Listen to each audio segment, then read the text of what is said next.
Mesdames, Messieurs, bonsoir. Bienvenue dans cette édition d'information. Tout d'abord, la campagne électorale pour l'élection présidentielle premier tour et les législatives a commencé aujourd'hui. Officiellement lancée, l'effervescence commence à se faire sentir dans les rangs des partis politiques dont les candidats sont engagés dans les compétitions électorales. Le point avec Sidi Ousmane et Cheb Guissou qui ont fait le tour de quelques directions de campagne. C'est un démarrage sous les chapeaux de roue. Aussitôt le début de la campagne électorale, l'on s'active au niveau des différentes directions nationales de campagne. Les préparatifs vont bon train et avec un œil regardant exhiber, se disent avoir pris toutes les dispositions nécessaires. Nous abordons cette campagne avec beaucoup de sérénité et avec beaucoup de détermination aussi. Déjà hier, lors du lancement de cette campagne, il y avait eu une très forte mobilisation des militants. Et ça prouve à quel point les militants du PNDS sont prêts à consentir le sacrifice nécessaire pour non seulement battre campagne, mais surtout pour faire réélire le président Issoufou. Et vous avez vu que nous avons attendu l'heure H pour lancer officiellement le processus de campagne. Puisque c'est ça que disent les textes.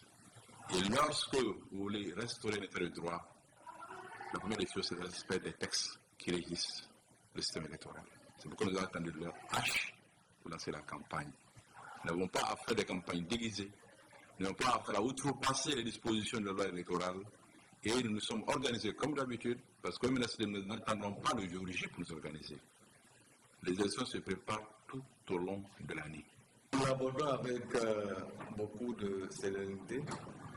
Nous sommes confiants dans le travail qui va être abattu durant ces 21 jours de campagne. Nous avons mobilisé nos militants pour aller chercher les cartes d'électeurs et aussi nous sommes en train de les mobiliser pour que, Inch'Allah, le 21 février, se mobilisent pour aller voter massivement.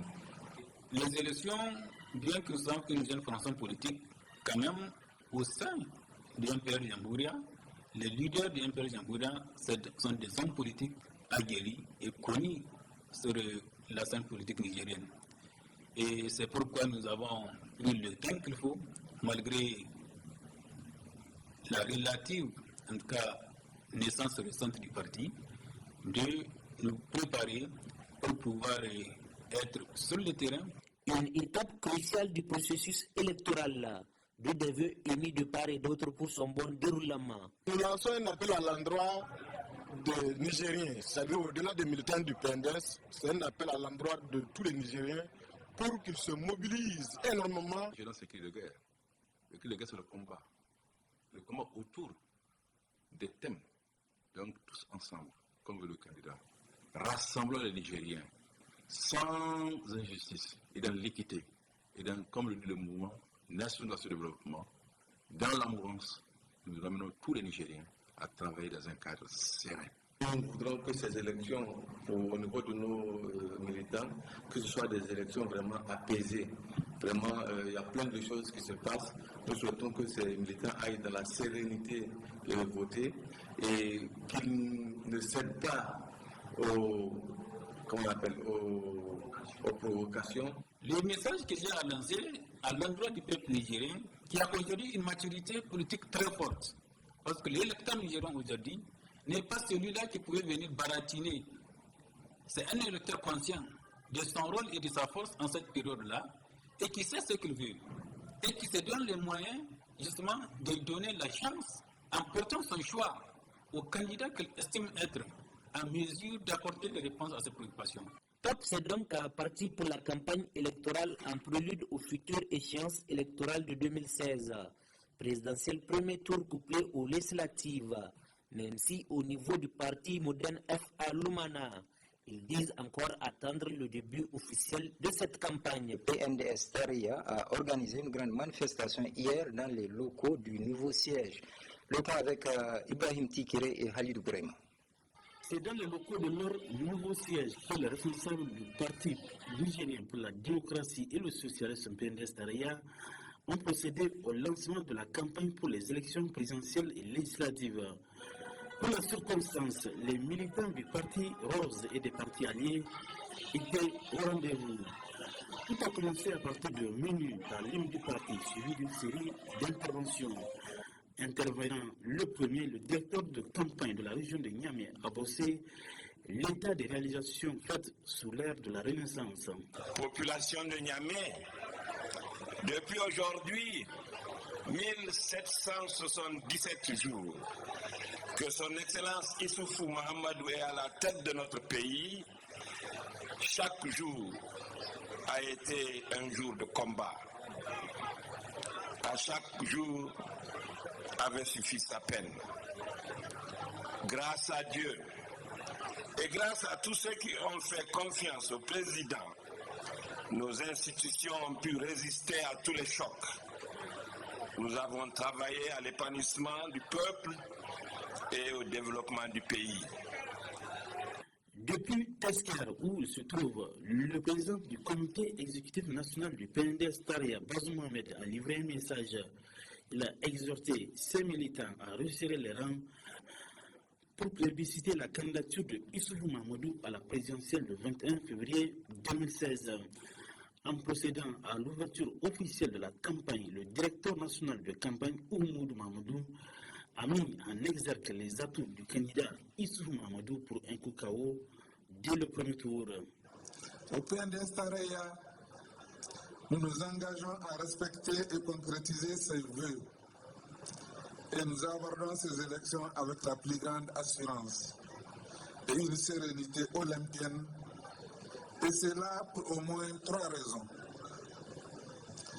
La première raison, c'est que nous disposons d'un bilan et qui se défend et qui se vend lui-même. Vous l'avez dit tout à l'heure, les populations nigériennes, en appréciant ce bilan, ont dit Taï, Mungadi, Mungodi. Nous avons également un candidat, son Excellence Alhaj Mohamed Issoufou, dont la réputation, l'intégrité, le nationalisme et surtout la vision brillent au-delà de nos frontières. Enfin, nous avons une coalition forte, composée d'hommes et de femmes de valeur, issus d'une quarantaine de partis politiques, qui n'ont d'ambition que de faire du Niger un pays émergent. Le PNDS Tareya vient ainsi de réaliser une démonstration de force pour le lancement de la campagne pour les élections présidentielles et législatives. Les slogans Kaï, Mungani, Mungoye et Nkukao ont été les maîtres mots scandés tant par les intervenants, mais aussi par les troupes du Parti Rose.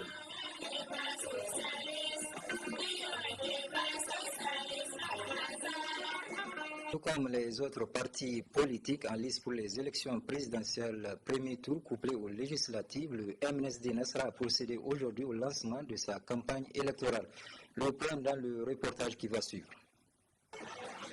Le MNSD Nassara est entré aussi dans la danse de la campagne électorale en vue de la conquête du pouvoir présidentiel et législatif.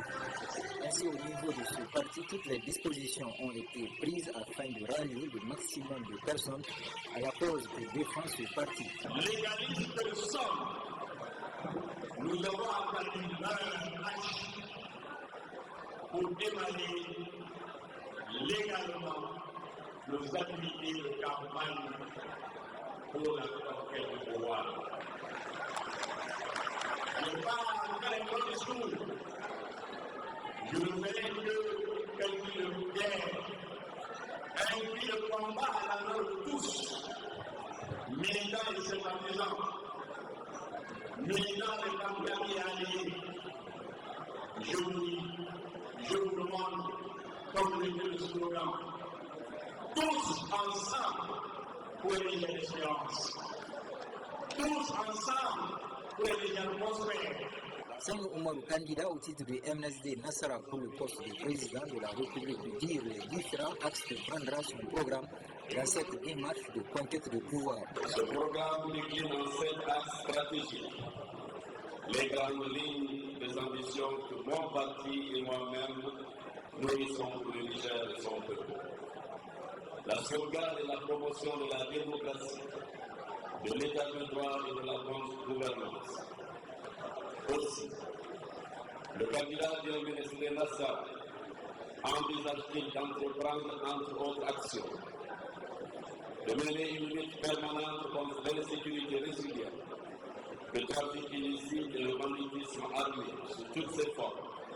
Le second axe s'organise autour de la promotion de la souveraineté alimentaire et donc d'une stratégie adaptée au développement du monde rural. L'acte 3 de mon programme porte sur l'accès des ménages nigériens aux services sociaux de base, en particulier l'éducation, la santé, l'eau potable. L'objectif recherché étant d'améliorer l'indice de développement humain qui, depuis 2011, situe notre pays au dernier rang de la planète. Le peuple souverain se retrouvera très sollicité dans les jours à venir et il reviendra de faire la part des choses dans les différents discours de campagne qui seront proposés à son choix. Des signes qui consacrent le début de la campagne électorale ont fait leur apparition. Cet état de fait est perceptible à travers les différentes artères de la capitale. Ramatou Barté et Cheb Guissou nous font le constat. Niamey, la capitale, se réveille au petit matin sur fond de pavoisement. Banderoles par-ci affichées des différents candidats par-là. Le décor à travers la ville est celui d'une campagne électorale.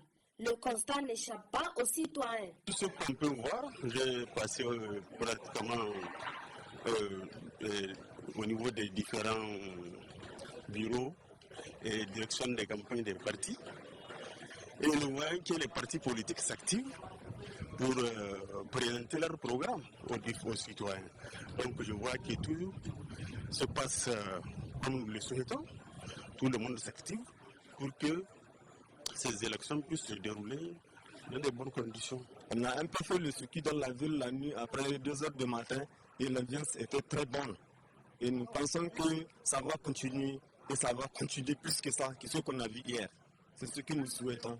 Et que les gens comprennent ce qu'on veut et là où on va aller. L'effervescence sera au rendez-vous tout au long du déroulement de cette campagne. Mais elle appelle à l'observation d'un esprit fair play. La démocratie, c'est l'argumentation.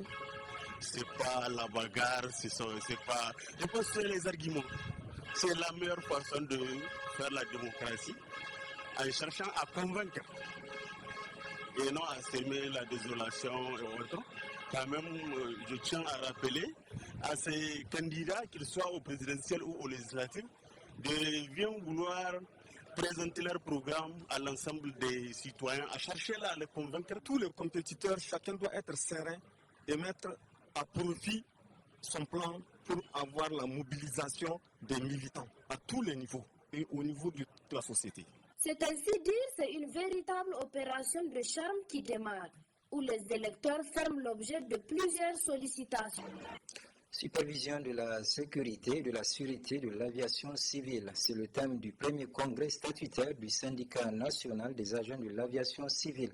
Un nouveau syndicat qui vient de mettre en place son bureau exécutif aujourd'hui. Compte rendu Hassan Saleh Mustafa et Sadoumi. Les travailleurs du secteur de l'aviation civile ont désormais un syndicat qui va défendre leurs intérêts matériels et moraux. C'est le syndicat national des agents de l'aviation civile, SINAC, qui a tenu son premier congrès statutaire ce samedi. On veut plus d'autonomie, on veut que d'abord l'ANAC en tant qu'institution puisse jouir intégralement de son autonomie. Parce qu'aujourd'hui, si l'instance jouit de son autonomie, ça permettra déjà au syndicat d'avoir une position claire.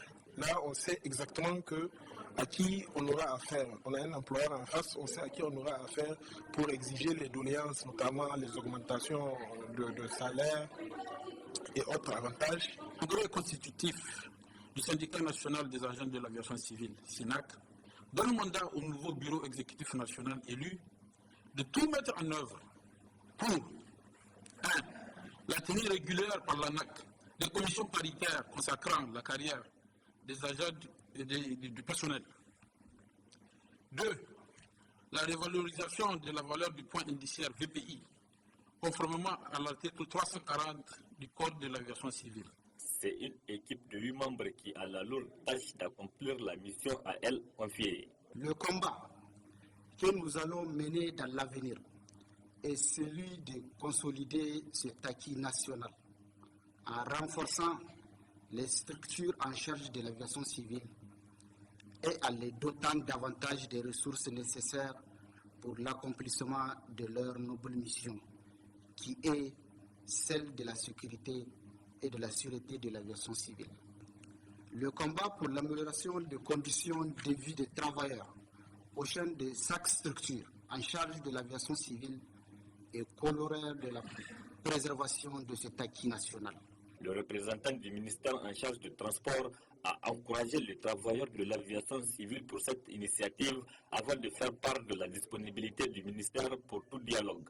De rappeler qu'un syndicat sur le SG, au-delà de sa mission traditionnelle qui est la défense des intérêts matériels, moraux et professionnels de ses militants, doit participer aux actions de développement à travers la sensibilisation de ses membres et l'accompagnement de l'administration à œuvrer pour le développement et l'amélioration de la performance de son secteur d'intervention. Le pouvoir public prend acte et s'investira pour la meilleure application de tout ce qui est légal et de tout ce qui permettra un bon épanouissement du secteur. Le SIAC décide ainsi de s'affilier à la Confédération nigérienne du travail CNT, à qui le syndicat a adressé une motion spéciale. Le palais des congrès de Niamey a abrité ce matin une campagne de plaidoyer pour la nutrition dénommée « Ma vie, mon avenir, la nutrition ».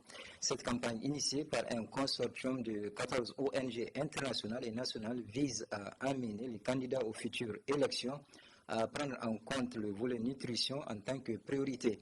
Le résumé avec Adam Soumana et Khalid Bourema. Pays sahélien par excellence, faisant face à une sécheresse chronique, le Niger est l'un des pays au monde où la nutrition constitue l'une des principales préoccupations des populations. Une préoccupation qui s'explique entre autres par l'atteinte en 2015 des seuils d'urgence de 15% de la malnutrition aiguë. Cette situation a amené un réseau dénommé l'Alliance Nutrition, fort de 14 organisations non gouvernementales internationales et nationales, à organiser la présente cérémonie autour d'un slogan « Ma vie, mon avenir, la nutrition », qui se veut une campagne pour l'année en cours afin d'amener les candidats aux échéances électorales à venir au pays à s'engager pour la sécurité nutritionnelle. Notre objectif est d'obtenir des candidats des différents partis politiques aux élections présidentielles et législatives un engagement fort à œuvrer de manière significative en faveur de la nutrition au Niger et une forte présence de la thématique de nutrition dans les agendas politiques de la campagne. Aujourd'hui, nous attendons des futurs dirigeants l'adoption d'un cadre politique favorable et l'allocation d'un budget adéquat pour sa mise en œuvre. Mesdames et messieurs les futurs dirigeants du pays, au nom de l'Alliance, je vous demande d'agir pour la vie des Nigériens, l'avenir des Nigériens et Nigériennes, la nutrition des Nigériens. Occasion pour le président du Parlement des jeunes, Habibou Issa Ismaël, de prendre la parole au nom de l'ensemble de la jeunesse nigérienne pour lancer un message fort à l'attention des candidats en plaidant pour une bonne nutrition. Un message est transmis à l'un des initiateurs de cette rencontre qui, à son tour, n'a pas manqué de souligner l'importance d'une bonne nutrition.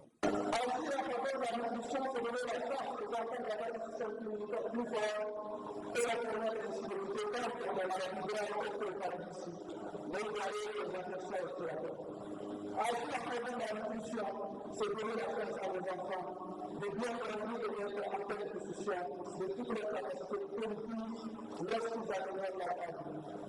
Les acteurs de mérite comprennent de la nourriture en plus que ce qu'ils ne savent pas.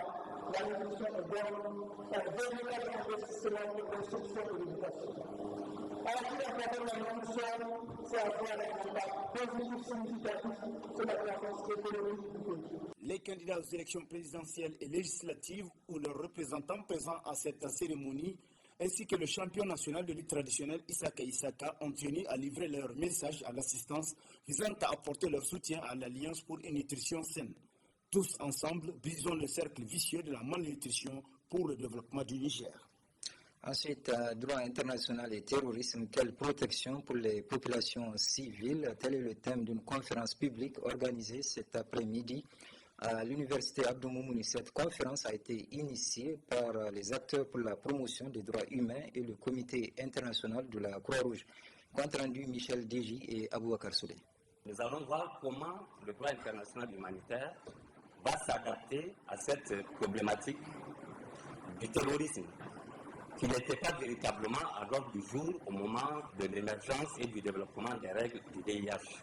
C'est une initiative qui vise à vulgariser les principes du droit international humanitaire et la question des droits des populations les plus vulnérables dans les situations de terrorisme.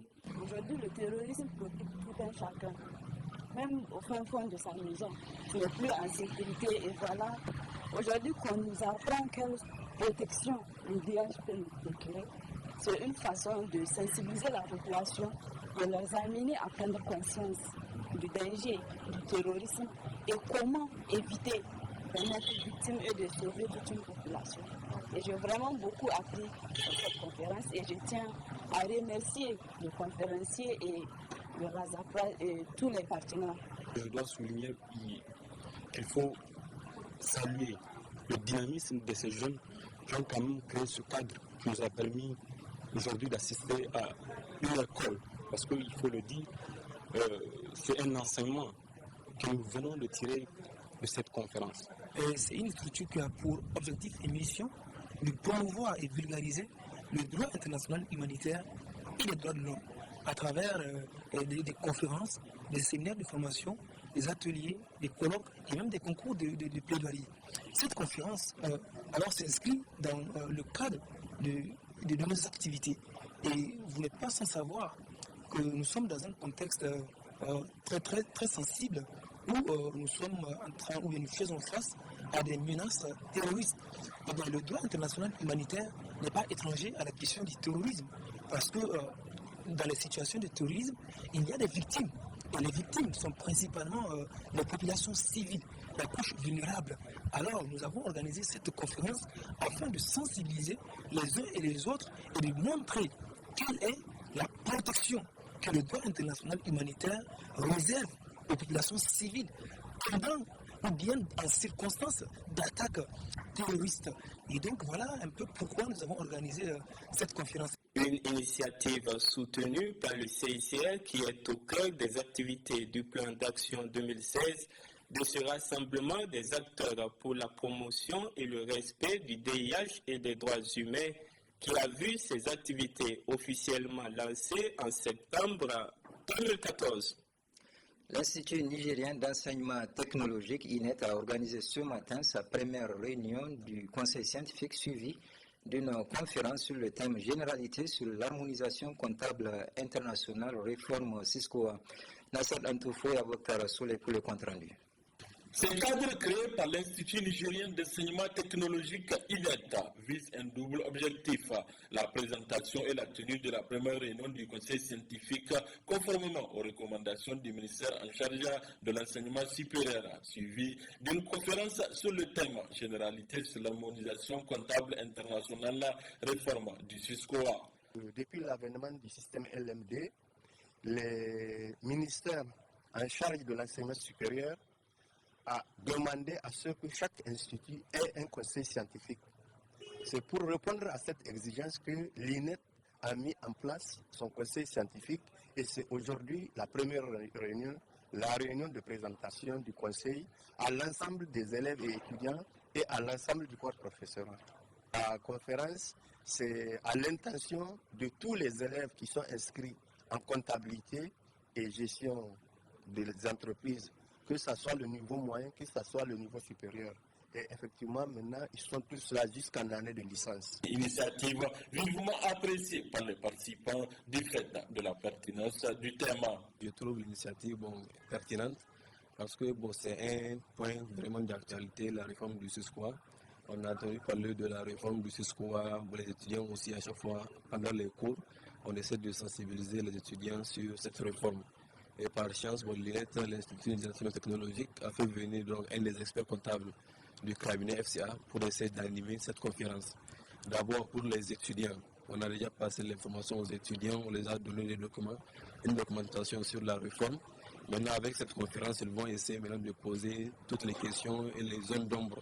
Et quant à nous, professeurs aussi, on va essayer maintenant avec cette conférence, et nous, avec cette conférence, poser nos différentes questions et essayer d'actualiser aussi nos différents cours qu'on dispense aux étudiants. Ça nous a permis plutôt de dégager les zones d'ombre sur le discours. Parce qu'il y a eu des réformes, donc c'est concernant ces réformes que l'établissement a eu l'idée de nous faire cette conférence. C'est un thème pertinent. Ça nous a permis vraiment, comme je l'ai dit tout à l'heure, de dégager les zones d'ombre. Parce qu'avec les réformes, et maintenant, on est à peu près à jour si on peut dire. Ici, l'Institut nigérien d'enseignement technologique INETA remet à jour ses élèves, étudiants et professeurs relativement au système comptable tant prôné par les États de l'Afrique de l'Ouest. L'INETA, c'est l'innovation en continu. Ce journal est à présent terminé. Merci de l'avoir suivi. Je vous souhaite de passer une excellente soirée.